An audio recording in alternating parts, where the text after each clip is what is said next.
కుటుంబం చాలా పెద్ద కుటుంబం, 47 అందరూ వీళ్ళందరూ కుటుంబంతో సహా నా దగ్గర గ్రామంలో ఉన్నప్పుడు వాళ్ళందరికీ వచ్చినప్పుడు అప్పుడు కరోనా ఉండేది తెలియదు, కానీ నాకు తెలియదు కరోనా అయితే మాత్రం ఉంది. అయితే నా మిత్రుడు చిన్ననాటి మిత్రుడు తమ్ముడు అనిల్ కుమార్ అని ఒక మంచి డాన్స్ మాస్టర్, ఆ అబ్బాయి కూడా మన దేవుల్లో నిలిచేస్తున్నాడు. ఆ అబ్బాయి పెళ్లి పెట్టుకోవడం నవబాయి ఎక్కడ కరీంనగర్ డిస్ట్రిక్ట్ వేములవాడ ప్రాంతం. అన్న నాకు పెళ్లి గురించి మనం పెళ్లికి వెళ్ళాలంటే కంపెనీ ప్రాంతం సమయం ఈ టైంలో ఎలా పెట్టుకున్నాం అన్న నవబాయి కాబట్టి తప్పట్లేదు పక్కా వెళ్ళాల్సిందే అని చెప్పి అనడంతో నేను నా కారులోనే అక్కడికి పెళ్లి వెళ్ళడం జరిగింది. అక్కడ చాలా మంది కూడా రాజమోహన్ వచ్చాడు అన్న మా మీద సెల్ఫీ దిగాలని అక్కడికి పెళ్లి పుచ్చుకోవాలంటే నేను కరోనా సమయం కాబట్టి మీకున్న నాకుతో తెలియదు వద్దని నేను వాళ్ళు ఏమన్నారంటే అన్న మేము గ్రామాలలో ఉంటాం, నువ్వు హైదరాబాద్ వచ్చా కదా నీకు మాకు లేదన్నా చేయగా దిగుదామంటే కొంతమంది సెల్ఫీ దిగడం జరిగింది. ఆ పెళ్లికి పోయి నిన్ననే వచ్చే క్రమంలో నాకు చిన్నగా దగ్గు స్టార్ట్ అయితే నేనేమనుకుంటా నాకు అంటే మా ఊరికి వెళ్ళాను, హైదరాబాద్ మా ఊరికి వెళ్ళాను, మా ఊరిలో మహబూబాబాద్కి వెళ్ళాను, మహబూబాబాద్ అనేది పెళ్లికి వెళ్ళాను కాబట్టి ఈ 4-5 చోట్ల వెళ్తాను. మా అమ్మగారికి ఇష్టపడుతున్నాను నోటికి వచ్చింది వారంతో వచ్చినట్టు నాకు అలాగే వచ్చింది అనుకొని నేను తగ్గే కదా అని కామన్గా వదిలేశాను. అయితే కరోనా వస్తే లక్షణాలు ఏంటి? ముక్కు వాసన ఉండదు, నాలుగు రుచి కలదు, హెడేక్ జ్వరం వస్తుంది. కానీ ఈ లక్షణాలు ఏమో ఓన్లీ దగ్గు వస్తాము. ఒకరోజు వేసి 2 రోజులు వేసి 3 రోజులు వేసి నా బాగా ఎప్పటికీ అలాంటివి చేస్తున్నాను. కరోనా సమయంలో బాగా దగ్గు వస్తా ఉంది, హాస్పిటల్కి వెళ్ళి చూసుకోవాలంటే కోవిడ్ ఇన్ఫెక్షన్ వాటర్ ద్వారా వచ్చినట్టుంది, నాకంతా అలాంటి లక్షణాలు లేవు, కోవిడ్ లక్షణాలు ఏం కాదు అంటే అలాగే అప్పటికి బాగుందని కషాయం అవి చేసి తాగిస్తాం కానీ తగ్గట్లేదు. అప్పటికి 3 రోజులు 4 రోజులు అయింది. సీరియస్ చెప్తాను చూసుకోవాలంటే సరే నేను హాస్పిటల్కి వెళ్ళాను, సాయిపల్లి హాస్పిటల్ ఎంబీబీఎస్ డాక్టర్ మహానుభావుడు పరీక్షలు చేశానంటే రాయపల్లి గారు మీకు వైరల్ ఫీవర్ వచ్చింది, వెదర్ మారడం వల్ల మీకు ఏం కాదు, మీకు మెడిసిన్ రాస్తారా బయట 3 రోజులు వాడు, ఒకవేళ తగ్గకపోతే ఫర్దర్గా మళ్ళీ చూద్దాం సరే తీసుకొచ్చే దగ్గర సంబంధించిన అన్ని తీసుకొచ్చి మెడిసిన్ వేస్తున్నాం. 1 రోజు 2 రోజులు 3 రోజులు అప్పటికి 4 దగ్గర 4 రోజులు వస్తాం. అప్పుడప్పుడు వచ్చే దగ్గు క్షణానికి వస్తాను విపరీతంగా, అసలు తగ్గట్లే. అప్పటికే ఇట్లా అందరూ స్ప్రెడ్ చేశారు. మా అమ్మకు వచ్చింది, మా పిల్లలు చిన్న వాళ్ళకి వచ్చింది కరోనా, మా చెల్లె భర్త వాళ్ళకి వచ్చింది కరోనా, నా భార్యకు వచ్చింది, నా ద్వారా అందరికి స్ప్రెడ్ అయిపోయింది. అయితే విపరీతంగా వస్తున్న క్రమంలో సాయంకాలం వేళ 5 వస్తుంది, వద్దు మళ్ళీ ఒకసారి హాస్పిటల్లో చూసుకొని కరెక్ట్ పరీక్ష చేయించుకుందాం తీసుకెళ్ళి మా భార్య లేదు నాతో వెళ్ళాక డాక్టర్ చూసేవాళ్ళంటే ఆ వైరల్ ఫీవర్ తగ్గింది, బ్లడ్ కౌంట్ కూడా అప్పుడు తక్కువ పెరిగింది ప్లేట్స్, కానీ తగ్గిన తక్కువ నాకు అర్థం కాదు, నీకు అర్థం కాకపోవడం దాంట్లో నీకు అర్థం కాకపోవడం అంటే ఒకసారి స్కానింగ్ రిపోర్ట్ రాస్తాను, అది తీసుకున్నాను దాన్ని బట్టి చూద్దామంటే తీసుకెళ్ళి నేను స్కాన్ చేస్తాను. ఆ స్కాన్ చేసిన కొద్దిసేపు ఆయన బయటకు వచ్చి రాలిపోవాలన్నా నువ్వంటే నాకు చాలా అనుభవం వచ్చి చెప్తాను, నీ ఘోరంగా హార్ట్ దగ్గర నిన్ను బట్టి కరోనా సింటమ్స్ ఎక్కువగా ఘోరంగా ఉంది, నువ్వు కనుక ఇవాళ రేపట్లో ఒక మంచి పెద్ద కార్పొరేట్ హాస్పిటల్ని ట్రీట్మెంట్ చేయించుకోకపోతే చచ్చిపోతాము. క్షమతలు బట్టి అసలు అంతసేపు వేసిన వరకు క్షమతలు బట్టి ఇక నాకు కాళ్ళు చేతులు రంగలు వస్తాను. మా భార్య ఏమంటే ఏం భయపడుతూ ఏం కాదు, కాకపోతే మంచి హాస్పిటల్ పోవాలి.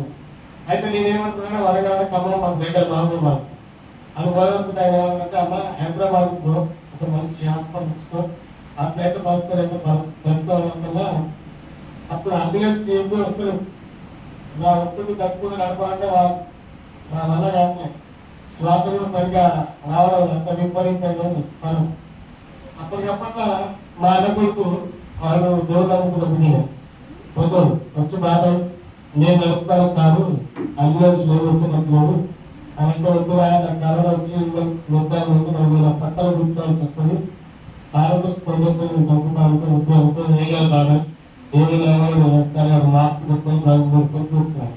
మా బావ పాస్టర్ అప్పుడు ఆయన కూడా నేను వస్తానని ఎంతసేపు ఆ సీట్లో కూర్చొని ఆయన కూర్చుంటున్నాడు. వద్దు బావ అది కరోనాకు నువ్వా నేను ఎవరికైనా నాటిస్తాను ఏం కాదు దేవులావో నేను బైబుల్ అంతా క్లోజ్ చేసుకుని వస్తానని ఆయన ముందు కూర్చున్నాను. మేము 5:30-6 గంటలు స్టార్ట్ అయ్యాం.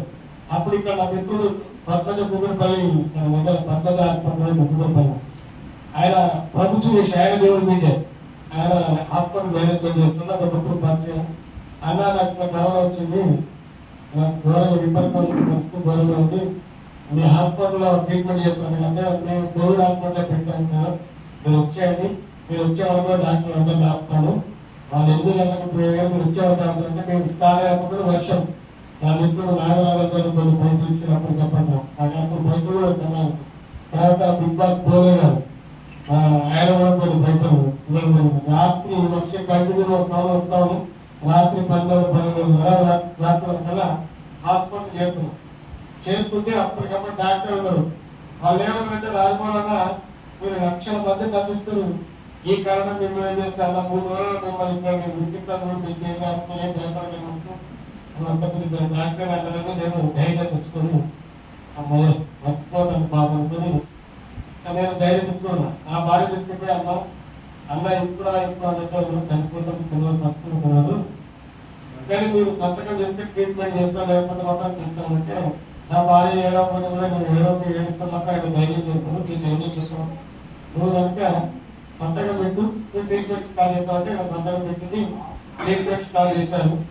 ఐసీయూ వేసాను ప్రతిరోజు చేస్తా ఉంటారు కానీ నాకు 570 షుగర్ పెట్టి షుగర్ తగ్గని ట్రీట్మెంట్ సరైన ఉన్నాను. ఒక 48 అవర్స్కు చేస్తుంది షుగర్ దగ్గర కొంచెం షుగర్ తగ్గింది. ఒక్కొక్క రోజు ఐసీయూ పెట్టి 1,20,000, 1,50,000 అవుతాయి. అట్లా 3-4 రోజులు పెట్టి తర్వాత జనవరి మార్చింది. ప్రతిరోజు రాత్రి వేళ 12 రాత్రికి రాత్రి ఉంటారు కాబట్టి ఆ సమయంలో 11-12 సమయంలో గ్లూకోజ్ ఉంటుంది. ఆ గ్లూకోజ్ ఏంటంటే నాకు గుంటే కరెక్ట్ మర్చిపోవాలి కొట్టుకునేటప్పుడు శ్వాస మధ్య రావాలి విపరీతంగా దగ్గు కాబట్టి ఆ దగ్గర రాకుండా శ్వాస రావాలి. ఒకవేళ ఆ గ్లూకోజ్ కంటే పెట్టకపోతే దగ్గు విపరీతమై గుండెక్కులు ఆగిపోయి చనిపోయేది.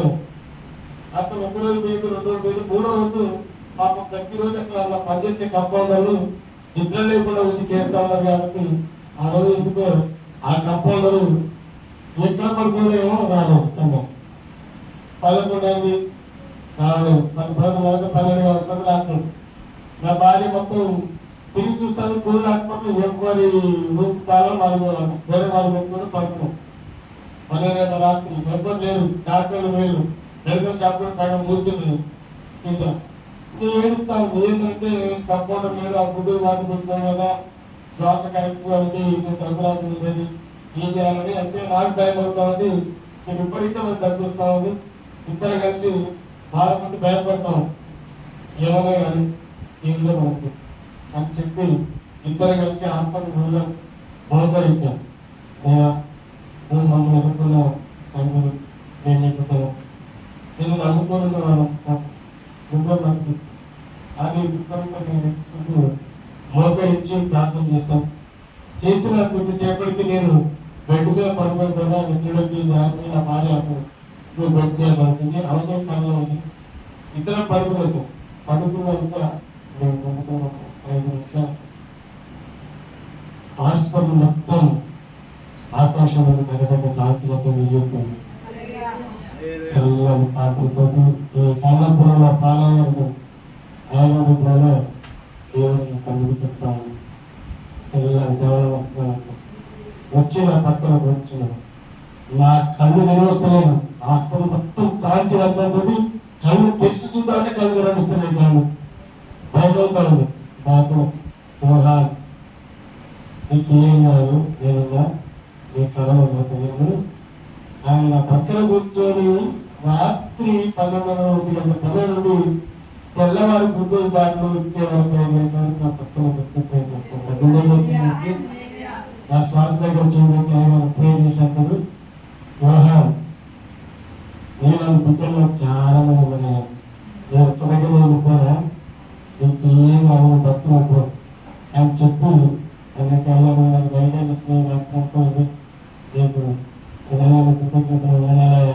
ఇక వెళ్ళినాన్ని నలగిన దేవుడు నేను కొద్ది మరుక్షణంలో హాస్పిటల్ ఎలా వదిలేకపోయాను. మళ్ళీ కళ్ళు ఎత్తి చూసా. మనం నైట్ వైపు చూస్తే కళ్ళు ఎలా ఉంటే మనం చూస్తే అలా నా కళ్ళన్నీ రూపాయలు పడ్డట్టుగా మస్తు కనపడతాను. అంటే దేవుడు వెళ్ళి కనపడ్డాను. అప్పుడు ఎప్పుడన్నా నా భార్య చెప్తాను సంగతి ప్రార్థన చేస్తాను. ఎలా డాక్టర్ చాలా గుంటూరు డాక్టర్ మీరు తీసేసుకున్నా అంటారు. లేదైనా బాగా ఎక్కించాలంటే అదేంటి నీకు శ్వాస ఎలా అనేది నువ్వు ఎలా ఉన్నావు నా సాక్షి అప్పుడు చెప్తాను. ఆయన చాలా ఆశ్చర్యపడి కోరుకున్నాను.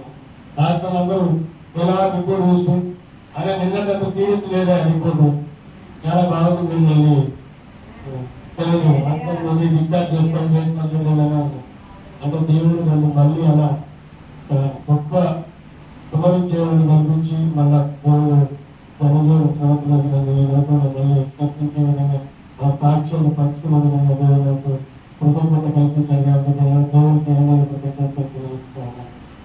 దేవుడికి ఎంత మహిమ. అలాగే ఈ సమయాన్ని నాకు ఇచ్చిన గారికి మీ అందరికీ ధన్యవాదాలు.